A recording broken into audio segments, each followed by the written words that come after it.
السلام عليكم ورحمة الله وبركاته. أتمنى تكونوا بخير. النهاردة هنعمل مع بعض فيديو سهل وسريع معمول بأسهل طريقة.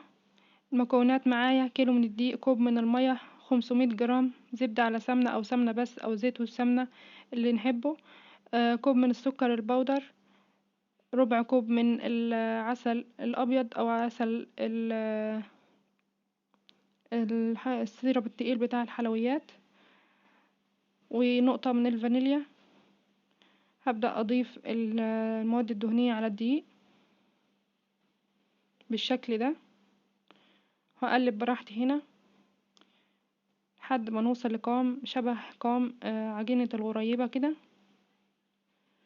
طبعا انا الدقيق اخد معايا كمان 50 جرام، يعني اخدت 550 جرام من المواد الدهنية، فانتي حسب نوع الدقيق اللي انتي مستخدماه. انا مستخدمة دقيق جميع الاغراض بس بيقبل سوائل كتير. هنا العجينة مظبوطة معايا، هدخلها التلاجة. دخلتها الفريزر ربع ساعة على ما عملت الحشوة. الحشوة بقى اللي تفضليها: تمر، فستق بالحلقوم كده او الراحة زي ما احنا بنقول، او الملبن كده. طلعتها من الفريزر بتكون جامدة كده معايا. هدلكها وانزل عليها السكر واقلبها مع السكر، علشان خاطر مش عايزة اقلب كتير لما انزل المية عشان ما تعملش عرق معايا. هنزل الفانيليا معلقة صغيرة، والربع كوب من العسل الابيض. بعد كده انزل بالكوب المية بالتدريج. هي اخدت معايا الكوب كله بس انا هنزل بالتدريج علشان خاطر اشوف القوام بالشكل ده، واقلب باطراف الاصابع.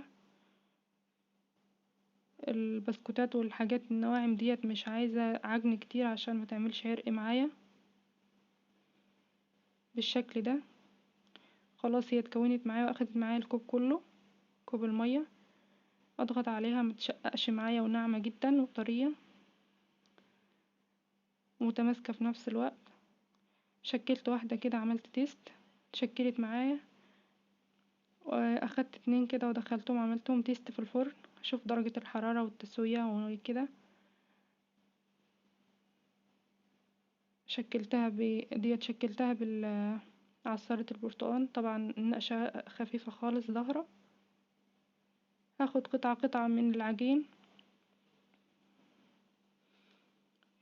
علشان خاطر ما حرارة ايديا والجو ما تأثرش عليها، وادخل باقي العجين التلاجة واشتغل. هعملها رول كده بالشكل ده، وهقطع لقطع متساوية علشان التسوية تكون واحدة. بعد كده اخد كل كورة واكورها بين ايديا كده، او كل قطعة عجين يعني، واعمل تجويف واحط الحشوة اللي انا عايزاها، واقفل على الحشوة كويس. اهم حاجة تكون متقفل عليها حتى لو كانت العجينة رفيعة حواليها شفافة يعني. بعد كده بالمكبس بقى باي حاجة احنا هنشكل بيها.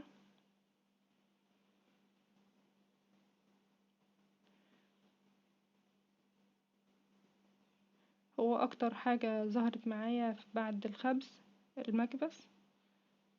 الشوكة ظهرة خفيف وعصارة البرتقال ديت تكاد تكون مش ظاهرة اصلا.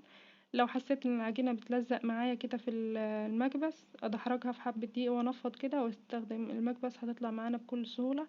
او ندخل الكور اللي احنا حشيناها التلاجة، وبعد كده اكبسها هتطلع برضو معايا بسهولة. لو الجو حر عندي، لو الجو مش حر خلاص مفيش مشكلة. ممكن بقى نكور العجين كله ونحشيه وندخل التلاجة ونطلع على قد ما احنا هنشكل بس. هنا بشكل بالشوكة كده بالشكل ده. دخلتها فرن بقى اعلى درجة حرارة، النار فوق بس لحد ما نثبت النقشة وتاخد لون ذهبي كده. افصل النار، ذهبي خفيف، افصل النار واشغل من تحت برضو على نفس درجة الحرارة عشان يطلع معانا بالشكل ده، ما يكونش معضم وجامد ومستوي في نفس الوقت. اعلى درجة حرارة عندي في الفرن 250 ورف اوسط. بعد كده نقدمها بقى بالشكل اللي نحبه. حابين نرش سكر بودر، انا مش بحب السكر البودر كتير فما حطيتش كتير. ده شكل اللي محشية بالفستق والملبن.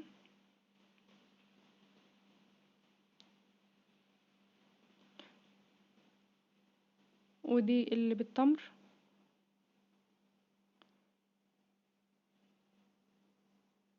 جميل جدا وطعمه في منتهى الروعة.